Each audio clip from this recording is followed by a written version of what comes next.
அப்போனா குடும்பத்தை கர்த்தர் ஏன் நம்முடைய கரத்தில் கொடுக்குறாருன்னா, முதல்ல பண்படுத்தணும், ரெண்டாவது காக்கணும். பண்படுத்தணும் அப்படின்னா அதோடைய வேலை என்னன்னா பராமரிக்கிறது. எதை?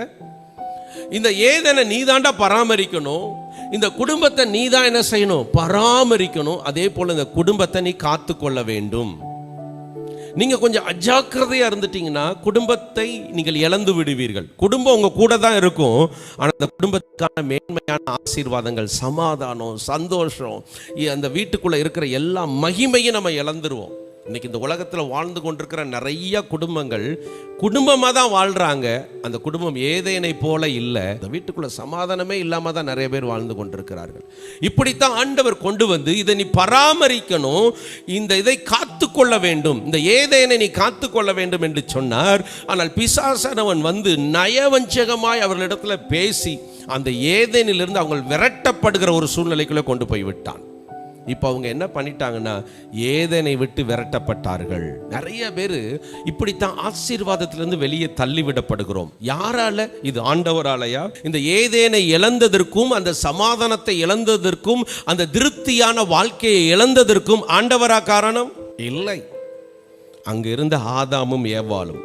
அதே போலதான் இன்னைக்கு நிறைய சமாதானம் இல்லாம குடும்பத்தில் வாழ்ந்து கொண்டிருக்கிறதுக்கும், ஆசீர்வாதத்தை இழந்து நிற்கிறதுக்கும், நிறைய மேன்மைகளை தொலைச்சிட்டு நிற்கிறதுக்கும் ஆண்டவர் காரணம் அல்ல.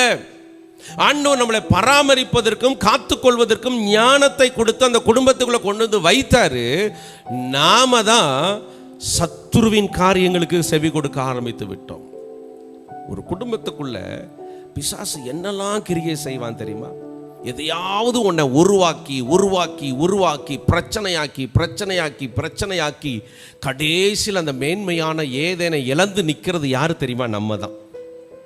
இப்போ அந்த ஏதேனிலிருந்து அவர்கள் விரட்டப்பட்டார்கள். விரட்டப்பட்ட பின்பு அவர்கள் வாழ்க்கைக்குள்ள இழப்பு வந்து விட்டது. காயின் என்ன செஞ்சிட்டான்? பொறாமை நிறைந்தவனாக ஆபேலை கொலை செய்தான். இது ஏதேனுக்குள்ள நடந்ததா? ஏதேனுக்கு வெளியே நடந்ததா? ஏதேனுக்கு வெளியே. ஏதேன் என்பது தேவன் வாசம் பண்ணுகிற ஒரு ஸ்தலம். அதனால தான் ஆண்டவர் இந்த கடைசி நாட்களில் உங்களை பார்த்து சொல்றாரு, நீங்க மறுபடியும் ஏதேனை போல ஒரு வாழ்க்கையை நீங்கள் வாழ வேண்டும். அல்லேலூயா. ஆசீர்வாதத்துக்குள்ள இருந்த ஆதாமும் ஏவாளும் தங்களின் கிரியைகளினாலே சாபத்திற்குள்ளே சென்று, கரெக்டா சொல்லணும்னா சமாதானத்தை இழந்து விட்டார்கள். எதுக்குள்ள போனாங்க? சாபத்துக்குள்ளே போனதுனால சமாதானத்தை இழந்து விட்டார்கள். மறுபடியும் இந்த சமாதானத்தை உங்களுக்குள்ளே கர்த்தர் கொண்டு வந்தார்னா உங்க வீடு ஏதேனை போல மாறிவிடும்.